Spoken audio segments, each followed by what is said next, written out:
Je pense que le voile est utilisé pour dire on n'est pas comme vous et surtout comme un signe de l'apartheid. Vous venez de la banlieue lyonnaise, vous avez 27 ans, donc vous êtes élève avocate, vous voulez devenir avocate et vous portez le voile. Alors vous nous avez dit je porte le voile depuis l'âge de 13 ans, C'est ça. C'est mon choix. Mon père, vous nous avez dit, mon père m'encourage à ne plus porter le voile. Donc c'est opposé lors de ma prise de décision. Il s'est opposé, voilà, il s'est opposé au fait que vous portiez le voile. Donc vous dites c'est vraiment ma décision. C'est ça, exactement. Vous savez que quand vous serez avocate, vous ne pourrez pas plaider avec votre voile. Oui, j'en ai conscience. Oui, je sais. Vous choisissez quand même cette voie. Oui. Le métier d'avocat, il ne se résume pas à plaider. Il y a plein d'autres choses qu'on peut faire en tant qu'avocat. Juste, je voulais m'excuser tout à l'heure. Il me semble que je vous ai pas salué. Donc bonsoir, monsieur. Non, mais je vous en prie. Bonsoir, madame. Dans ma prise de parole. Donc, Bruno Retailleau, récemment, a dit le voile n'est pas une bonne chose sur les bancs de l'université. Il n'a pas dit qu'il voulait préparer une loi pour interdire le voile à l'université, mais il dit, de même que le voile, symbole religieux, mais peut-être déjà vous réagirez sur ce sujet, n'est pas admis dans l'enceinte de l'école, du collège, du lycée, ça devrait être la même chose à l'université, puisque c'est un lieu d'enseignement, de savoir. Oui. Vous n'êtes pas d'accord? Alors, je ne suis pas d'accord, mais au-delà de ma petite personne, l'institution française, les lois françaises, les lois de la République, depuis tout à l'heure, on parle de la République, les lois de la République, la Constitution française, la Convention européenne des droits de l'homme, tout ce monde-là est d'accord avec moi pour dire que ce que vous dites est totalement illégal et on ne peut pas comparer des élèves donc de l'école primaire au lycée à des étudiantes. En fait, j'ai l'impression que vous utilisez la laïcité à des fins politiques, plus qu'un principe réellement juridique et républicain. Et moi, c'est ce qui m'inquiète. Et je me demande, parce qu'en fait, pour faire simple, la laïcité, c'est la neutralité de l'État et non des citoyens. Pour légiférer sur les élèves au sein des écoles, on a la loi de 2004. Soit. Mais pour tout ce qui concerne... Et vous la contestez, la loi de 2004? Absolument pas. D'accord. Absolument pas. Quand je vais aller à l'école, je retirais mon voile, je ne me suis jamais opposée. Je n'ai jamais causé de problème par rapport à tout ça. Et preuve en est, je ne veux pas être fonctionnaire. Enfin, je veux dire, je respecte vraiment de manière très stricte le principe de laïcité. Vous admettez que dans des lieux qui sont des lieux que la République souhaite sanctuariser, notamment à l'école, que ce soit les professeurs, mais ça, c'est depuis longtemps, depuis 2004, les élèves ne puissent pas porter un voile ou autre chose, c'est-à-dire un signe ostentatoire religieux. Voilà. Ça, vous l'admettez? Je l'admets, c'est la loi, je l'admets. Je l'admets, mais ce que je... Et vous le regrettez? Vous l'admettez ou vous le regrettez? Je l'admets. Mais ensuite, j'ai pas étudié en profondeur la loi de 2004 pour avoir réellement un avis juridique là-dessus. Je sais qu'il y a beaucoup de professionnels du droit qui disent qu'au niveau de la laïcité, c'est pas très respectueux justement de ce principe-là. Ah si. Mais moi, en tant que ces professeurs de droit qui disent que la loi de 2004 ne respecte pas la laïcité se trompent. D'accord. Alors vous, du coup, vous avez raison quand vous affirmez que... Non, mais je vais vous expliquer. Vous avez raison, il y a des obstacles pour l'université. Non, il n'y a pas d'obstacle, c'est illégal. Vous avez raison. Non, je dis qu'il y a des obstacles. Pardon, est-ce que je vous ai coupé? Est-ce que vous souhaitiez... Oh, allez-y, on échangera. D'accord. Vous dites que vous portez le voile, c'est une liberté, ce que je conçois très bien. Je pense que pour autant, le voile, pour les islamistes notamment, c'est un étendard. J'ai un ami qui est emprisonné en Algérie aujourd'hui, il est âgé, il a le cancer, il s'appelle Boualem Sansal.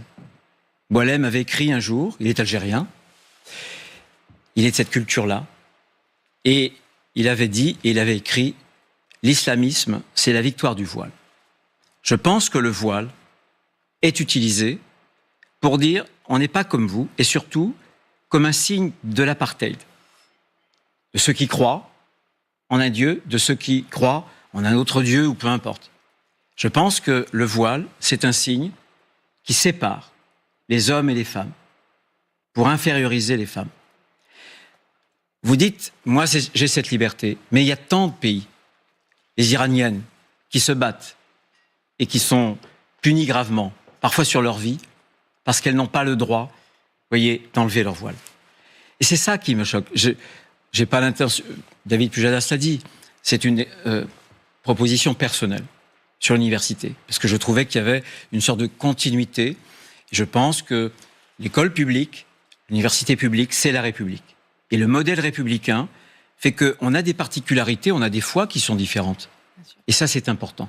et on doit les vivre pleinement. Mais le modèle républicain fait que dans un espace commun, pour bien vivre en commun, on essaie de laisser ces particularismes, notamment qui concernent la croyance, de côté. Mais ça, pour faciliter, vous voyez, la concorde. Donc du coup, vous êtes contre le principe républicain de la laïcité. Tout ce que vous venez de dire, ça contrevient à ce principe. Ah non, c'est au contraire. C'est votre vision des choses. Non. Les frères musulmans,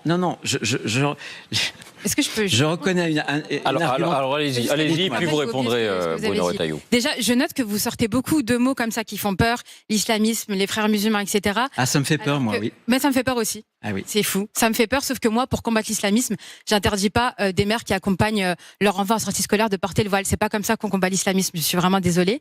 Et ce que je voulais dire, en réalité, c'est que monsieur, il nous explique que selon vous, donc c'est une conviction personnelle, et je l'entends et je la comprends.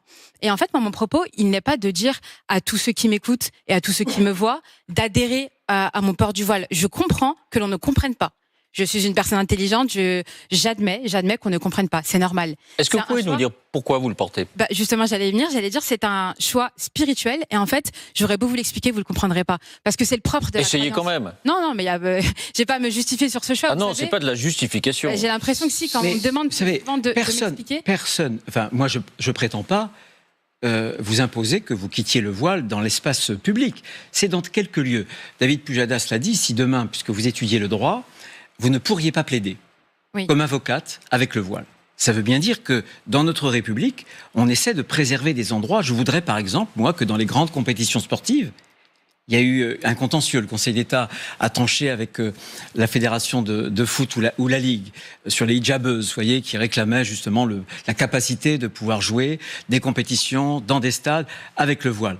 Moi, je pense qu'il y a quelques endroits, vous voyez, où on essaie de préserver les choses pour que, ensemble, finalement, il n'y ait pas trop de signes distinctifs. Mais je ne sais pas si vous avez lu cette décision du Conseil d'État, mais c'est pas du tout question d'endroit. C'est pas ça qui justifie cette décision. C'est le règlement. Finalement, voilà, c'est ça. C'est la possibilité, c'est la possibilité d'inscrire cette règle dans le règlement. Mais ces jeunes filles qui souhaitaient porter le voile, en fait, en réalité, c'était qu'elles relevaient finalement du service public. C'est seulement pour ça qu'on leur a interdit de porter le voile. Ça n'a rien à voir avec l'endroit. Non. Mais moi, là, on s'écarte un peu du sujet parce que moi, je voulais vraiment rester sur le port du voile à l'université et sur les mères, qui accompagnent leurs enfants en sortie scolaire. J'aimerais comprendre parce que vous nous parlez de menaces et depuis tout à l'heure, j'entends vraiment des mots comme ça qui font peur et qui suscitent beaucoup d'émotions. J'entends, mais là, en l'occurrence, on parle de jeunes femmes inoffensives qui étudient à l'université, qui veulent s'intégrer dans la société, qui peuvent s'émanciper par les études, qui peuvent justement être une réelle valeur ajoutée et l'emploi, etc. Mais bien sûr. Et j'en suis la preuve. Et si vous me l'aviez interdit, si à ce moment-là le voile était interdit à l'université, je n'y serais pas allée. Donc on aurait privé une Française. Mais vous alliez quand même au lycée. Pardon ? Vous alliez au lycée et vous quittiez votre voile. Mais en fait, le fondement de la loi de 2004, c'est on explique aux enfants qui sont mineurs, etc. On veut les protéger parce qu'ils seraient susceptibles d'être influencés par leur entourage. Il faut cesser d'infantiliser les musulmans et on peut comprendre qu'au bout d'un moment, ces femmes-là, elles prennent des décisions qui leur sont propres et qu'il n'y a pas derrière un grand barbu qui leur dit mets ton voile. Moi, je vous l'ai dit, mon père était pas d'accord. J'ai pas de frère. Je ne suis pas mariée. Il y a je n'ai même pas d'entourage masculin. Et moi, je conteste pas votre droit. Simplement, je sais qu'il y a un islamisme politique qui essaie d'imposer des codes, Je suis pas en train de vous dire que les femmes qui portent le voile sont des islamistes. Je vous dis simplement, écoutez-moi bien, que tous les islamistes, tous veulent que les femmes portent le voile. Mais parce qu'en fait, c'est la religion musulmane qui impose de porter le voile. C'est contesté. C'est contesté, c'est vrai. Mais pour la plus grande majorité... Vous le savez très bien. Oui, bien sûr, je le sais. C'est un choix qui relève tout autant de la politique que de la religion. Ah non, pas du tout. Et nous, mais vous pensez vraiment qu'à 13 ans, j'ai fait ce choix politique ? Oui, non mais... En quoi ma vie traduit une volonté politique ? Je ne comprends pas. Je parle d'une règle générale. On est sur un modèle républicain qui est très exigeant, qui souhaite que on n'interdit pas des particularités, des croyances, mais que dans des espaces qui sont des espaces républicains, ça soit protégé et qu'on essaie de se retrouver loin des particularismes pour avoir une vie civique commune. Moi, je ne comprends pas pourquoi on vend le modèle républicain selon lequel la religion doit être effacée. Alors que c'est pas du tout ça. On jouit tous de la liberté religieuse. Sûr. Et certes, cette liberté peut être restreinte. C'est vrai. Voilà. C'est l'article 9 de la Convention européenne des droits de l'homme qui le dit. mais sous certaines conditions. On a la sécurité publique, la santé publique, la morale publique, etc. Et là, en l'occurrence, pour ces étudiantes à l'université ou pour ces mères accompagnatrices, je ne vois pas du tout en quoi elles troublent quoi que ce soit. Elles n'ont dérangé personne. Et vraiment, excusez-moi, juste je finis sur ça. Si aujourd'hui vous vendez aux Français le fait de combattre l'islamisme en interdisant ces pauvres femmes de porter le voile, c'est inquiétant. C'est inquiétant. Si c'est vos mesures et que ça fait presque plus de 10 ans qu'on les répète à chaque fois et qu'on voit bien qu'il y a un blocage législatif parce que ce n'est juste pas conforme à la laïcité, c'est inquiétant et c'est alarmant. Et moi, j'ai l'impression que vraiment ce voile, on s'en sert vraiment pour masquer les vrais problèmes. Parce que là, j'entends les témoignages depuis tout à l'heure de mes concitoyens et ça m'attriste. Et je me dis depuis tout à l'heure, ah oui, donc quand même, on a... Qu'est-ce qui vous attriste? J'entends que par exemple, on a eu une agression sexuelle et je suis vraiment désolée pour la fille de monsieur. J'entends que des personnes se sentent mal à l'aise. J'entends franchement des témoignages qui m'ont bouleversée. Et je me dis, ah oui, donc on a tous ces problèmes en France. Et on a monsieur le ministre de l'Intérieur qui me parle des mères en sortie scolaire comme si c'était le problème vraiment qui perturbait tout l'ordre public et surtout qu'il n'y a aucun citoyen français qui ne s'est plaint de ça. Et il n'a jamais été démontré, laissez-moi juste finir, il n'a jamais été démontré que le voile contribue à l'islamisme ou que ces mères qui accompagnaient leurs enfants en sortie scolaire faisaient du prosélytisme ou quoi que ce soit. Bon. Il n'y a eu aucune étude. Réponse là-dessus, Bruno Retailleau, puis après on va avancer. Très rapidement, c'est désormais connu, on le sait bien, qu'un islam politique veut par le voile imposer un ordre à la société où la femme est l'inférieur de l'homme et où, en réalité, cet étendard-là qu'est le voile, sépare d'une part de la société, de la communauté nationale, les croyants, les non-croyants. Pour ce qui concerne la sortie scolaire, je veux simplement être clair, on a interdit le voile à l'école. Oui, bien sûr. Et pour moi, les sorties scolaires, c'est l'école hors les murs. C'est l'école hors les murs. Donc, les règles dans les murs de l'école doivent être les règles dans l'école hors les murs.